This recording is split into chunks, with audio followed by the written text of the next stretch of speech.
영국에서 충격적인 소식이 전해졌습니다. 토트넘이 돈이 없어 손흥민을 이적시킬 가능성이 생겼다는 것입니다. 풋볼 인사이더는 토트넘 팬들은 무리뉴 감독이 올 시즌 유럽 축구 연맹 챔피언스리그 출전 티켓을 획득하더라도 여름 이적 시장에서 핵심 선수 이탈을 준비해야 한다 보도했습니다. 토트넘 후스퍼는 최근 프리미어리그 5경기에서 무려 4경기나 패하며 슬럼프를 겪고 있는 데다가 코로나 팬데믹 장기화로 토트넘 후스퍼 구단의 손실 규모도 눈덩이처럼 불어나고 있습니다. 지난 시즌 984억 원의 손실을 기록했고 올 시즌에는 지난 시즌보다 2배 이상 늘어난 2310억 원의 적자를 기록할 것으로 전망되고 있습니다. 일반적으로 유럽 축구 클럽 구단주의 재력은 상상을 초월하고 있습니다. 맨체스터 시티의 구단주는 여러분들도 잘 알고 있는 만수르, 개인 자산은 35조 원, 만수르 가문의 자산은 1000조 원이 넘는 것으로 알려졌는데요. 맨체스터 시티의 구단주이자 아부다비국 왕자, 에미리트 경마 시행체 회장 등 화려한 지위를 가지고 있습니다.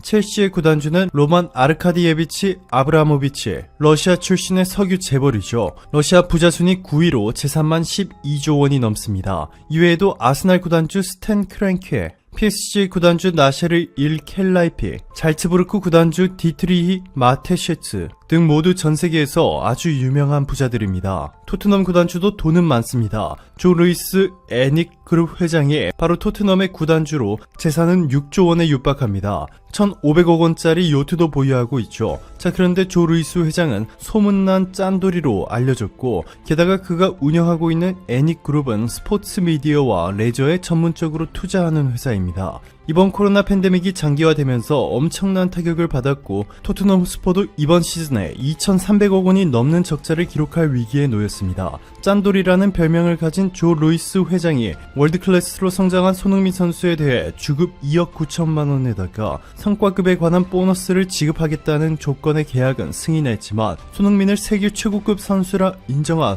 세계 최고 명문 클럽들의 러브콜을 감당하기에는 역부족으로 보입니다. 레알 마드리드와 맨체스터 유나이티드의 손흥민 영입설은 끊임없이 제기되고 있습니다. 영국의 대표 일간지 더 선은 세계 최대 베팅 사이트 베트페어 배당률에 따르면 손흥민은 레알 마드리드로 옮길 가능성이 가장 높고 맨체스터 유나이티드가 두 번째다 전했습니다. 자, 그런데 최근에는 이 둘을 제쳐놓고 손흥민 선수를 영입할 가장 유력한 축구 구단주로 이탈리아의 명문 구단 유벤투스가 거론되기 시작했습니다. 유벤투스는 유럽 축구 역사상 최초로 챔피언스 리그, 유로파 리그, 컵, 위너스컵을 모두 제패한 클럽으로 UEFA에서 공식적으로 주관하는 6개 대회를 모두 우승해본 유일한 클럽입니다. 세리에 A 역대 최다 우승팀이자 현재 리그 9연패를 기록하며 이탈리아에서 독주 중인 명문 구단입니다. 유벤투스 선수들의 주급도 상상을 초월합니다. 가장 많이 받고 있는 선수는 크리스티아누 호날두로 한 주에 15억 5천만 원을 받고 있고 파울로 디발라, 에런 램지, 마타이스 델 리트 등은 한 주에 3억 5천만 원에 육박하는 돈을 챙겨가고 있습니다. 유벤투스 구단은 어떻게 이렇게 많은 돈을 선수들에게 주고도 끄떡 없을까요? 유벤투스의 구단주가 누구인지 알게 되면 그리 놀랄 일도 아닙니다. 유벤투스의 구단주는 바로 아넬리 가문. 아넬리 가문이 바로 세계적인 자동차 회사 피아트를 소유하고 있습니다. 한때 유럽 최고의 자동차 중 하나로까지 성장했던 피아트는 2004년 파산 위기에 처했지만 미국 자동차 회사 크라이슬러와 합병하면서 피아트의 역사는 현재까지 이어졌습니다. 이탈리아 최대 기업인 엑소르의 지분 53%를 보유한 이가 바로 유벤투스의 구단주 아넬리 가문이고, 엑소르가 피아트 크라이슬러 그룹의 최대 주주인 지배구조입니다. 최근에는 피아트 크라이슬러와 푸조의 합병 승인이 최종 확정되면서 세계 4위 초대형 자동차 회사로 거듭나기도 했습니다. 피아트 크라이슬러와 푸조가 합쳐지게 되면서 이름도 완전히 새로 바뀌었습니다. 바로 스텔란티스. 월스트리트저널은 57조 원 규모의 인수합병이 발효됐다. 합병 회사명인 스텔란티스는 별과 함께 빛난다 라는 뜻의 라틴어다 보도했습니다. 이렇게 탄생한 스텔란티스는 푸조와 시트로엥, 크라이슬러뿐만 아니라 지프와 알파 로메오, 마세라티 등 총 14개 자동차 브랜드를 거느리게 됩니다. 이 브랜드들의 유럽 내 합산 자동차 점유율은 25%에 육박하고 전 세계 자동차 판매량은 2019년 기준 800만 대에 달합니다. 자, 그런데 이렇게 최근 승승장구하며 잘 나가고 있는 이탈리아 최고의 명문 가문 아넬리 가문이 손흥민을 유벤투스에 영입하려 하고 있습니다. 최근 이탈리아 언론은 유벤투스가 손흥민 영입을 준비하고 있다. 유벤투스는 1206억 원의 손흥민 이적료를 감당하기 위해 코스타를 비롯한 여러 선수를 내보낼 예정이다 라고 보도했습니다. 즉 유벤투스는 손흥민을 영입하기 위한 1200억 원과 수억 원의 주급을 마련하기 위해 브라질 출신의 도글라스 코스타 등을 비롯해 여러 명의 선수들을 내보내려 하고 있다는 것이죠. 호날두가 유벤투스로 이적할 당시 이적료가 1375억 원이었고 현재 아직도 코로나 팬데믹이 진행형인 상황을 고려한다면 유벤투스는 이미 사실상 손흥민 선수가 호날두보다 더 중요하다고 여기고 있다고 해석할 수 있습니다. 엄청난 선택이죠. 파격적인 유벤투스의 손흥민 영입 금액에 영국 축구 팬들은 난리가 났습니다. 풋볼 인사이더는 손흥민은 최고 클럽으로 가야 하며 토트넘은 이적료를 챙겨야 한다. 그러나 내가 토트넘의 입장이라면 손흥민은 환상적인 선수이기 때문에 붙잡고 싶을 것이다. 그의 활동과 일관성을 보면 알 수 있다. 그는 모든 사람이 원하는 선수다. 나였다면 즉시 손흥민과 재계약을 체결했을 것이다. 보도했고 토트넘 팬 가레스 데이비스는 손흥민의 가치는 아시아에서 엄청나다. 현재 가치도 엄청나지만 그가 그라운드에 가져오는 기운을 생각하면 가치는 그 이상이다.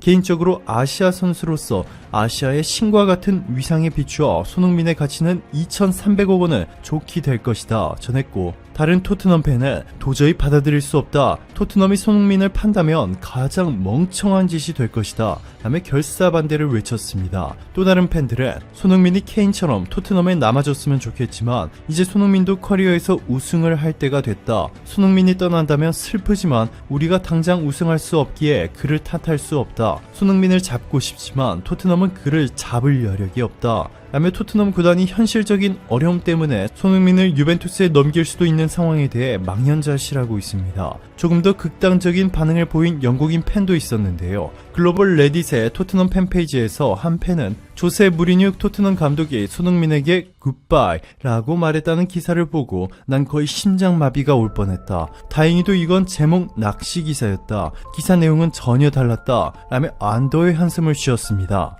최근 손흥민 선수의 골 수는 이전보다 줄었지만 그의 경기력은 여전히 세계 최고 수준입니다. 이에 손흥민에 대해 극찬하는 해외 언론 기사들이 쏟아져 나오고 있는데요. 영국 레전드 아그본 라오는 손흥민의 페이스는 놀랍다. 특히 내게 가장 큰 부분은 아직도 나는 손흥민이 오른발잡이인지 왼발잡이인지 모르겠다는 점이다. 선수에게 이런 부분은 매우 드문 일이다 전했고 미국의 스포츠 전문 매체 ESPN은 손흥민은 터무니없을 정도로 대단하다 극찬했습니다. 오늘도 감사합니다. 최고로 멋진 하루 보내시길 바랄게요. 미국이 중국을 효율적으로 상대하기 위한 여러 행보에 돌입하고 있습니다. 19일 바이든 대통령은 취임 후 첫 G7 정상회의에 참가합니다. 화상으로 진행되는 이번 회의에서 바이든 대통령은 동맹의 강화를 역설할 예정입니다. 그는 트럼프 전 대통령과 달리 국제사회 리더십 회복을 내세우고 있습니다. 물론 목적은 중국을 견제하는 것입니다. 실제 백악관도 회의 참가 목적을 이렇게 밝혔습니다. 바이든 대통령은 중국에 의해 가해지는 경제적 도전을 헤쳐나가기 위해 국제규칙을 개정하는 문제의 중요성도 논의할 것이다. 미국, 일본, 인도, 호주의 4개국 협의체인 쿼드 외교장관 회의도 전날인 18일에 열렸습니다. 쿼드 국가들은 인도태평양 지역에서 중국의 해상 장악력 확대를 반대한다는 데에 뜻을 같이 했습니다. 이날 회의가 큰 관심을 끈 것은 트럼프 전 대통령의 외교정책 기조를 거의 대부분 부정한 바이든 행정부가 쿼드만큼은 계승하겠다는 의지를 피력한 것입니다. 백악관 국가안보보좌관은 쿼드에 대해 인도태평양에서 실질적으로 미국 정책을 발전시킬 근본적인 토대라고 높이 평가했습니다. 네, 바이든 행정부 역시 중국의 팽창을 억제하기 위한 핵심 고리로 쿼드를 활용하겠다는 의지를 분명히 보인 셈입니다. 그동안 일본은 중국의 눈치를 보면서 한 발 뒤로 물러서는 모양새였습니다. 하지만 이제는 태도를 바꾸었습니다. 가토 관방장관은 이번 쿼드 회담을 미국이 주재한 것을 환영한다면서 바이든 행정부의 강력한 헌신을 보여주었다고 극찬했습니다. G7 정상회의와 쿼드는 한국과도 관계가 있습니다. G7 정상들은 올해 6월 잉글랜드 남서부 코넬에서 직접 만나 회담을 할 예정입니다. 이 대면 정상회의는 초청국인 한국, 호주, 인도를 포함해 G7 플러스 3 형태로 개최됩니다. 쿼드 역시 한국의 참여를 요구하고 있는 상황입니다. 트럼프 행정부 시절에는 쿼드 협의체를 한국 등 주변 동맹국들을 참여시켜 쿼드 플러스로 확대하자는 주장이 나왔습니다. 한국 정부는 그동안 쿼드 플러스 참여를 요청받은 적이 없다고 거리를 두는 태도를 보여왔죠. 하지만 쿼드가 강조되면 전통적인 양자 동맹이 축소되기 때문에 한국 역시 참여를 피할 수 없게 될 수 있습니다. 한편 바이든 미국 대통령이 드디어 승부수를 띄웠습니다. 히토류와 반도체, 배터리의 해외 의존도 등 공급 사슬에 대한 검토를 지시하는 행정명령을 내리기로 한 것입니다. 미국 현지 언론들은 바이든 대통령의 경제팀과 국가안보팀이 작성한 행정명령 초안을 토대로 이같이 전했습니다. 검토는 2단계로 진행됩니다. 우선 반도체, 배터리, 히토류 등 소수의 최우선적 공급망을 분석하는 작업을 합니다. 이후 국방, 보건, 에너지, 운송 분야의 장비 생산을 포함해 다양한 분야로 조사를 확대하는 작업을 거칩니다. 2단계 검토가 끝나면 해당 TF팀은 공급망이 독점화하지 않도록 관련 공고안을 대통령에게 제출하게 됩니다. 해당 조치를 하는 이유가 무엇일까요? 과연 누구를 겨냥한 것일까요? 네, 모두 예상하셨겠지만 중국입니다. 미국 언론들 역시 동일한 분석을 내놓았습니다. 행정명령에 중국이 구체적으로 언급되지 않지만 미국 경제와 군이 결정적인 부분에서 중국 수출품에 얼마나 의존하는지를 판단하려는 노력일 가능성이 높다. 관계가 좋지 않은 국가가 지배하거나 운영하는 공급 사슬을 점검하려는 것입니다. 며칠 전 중국은 기토류 공급을 중단할 수 있다는 발표를 한 상태입니다. 이번에 미국 행정부가 공개한 품목에는 기토류는 물론이고 다양한 첨단 기술의 생산에 사용되는 금속들이 포함되어 있었습니다. 전자제품과 최신 무기, 전기차를 만드는 데 필수 재료입니다. 미국에서 트럼프 행정부 시절부터 중국이 압도적 생산력을 자랑하는 히토류의 공급을 전략 무기화할 수 있다는 우려가 나왔었습니다. 그에 따라 자체 생산, 공급망 다변화 필요성이 꾸준히 거론되었습니다.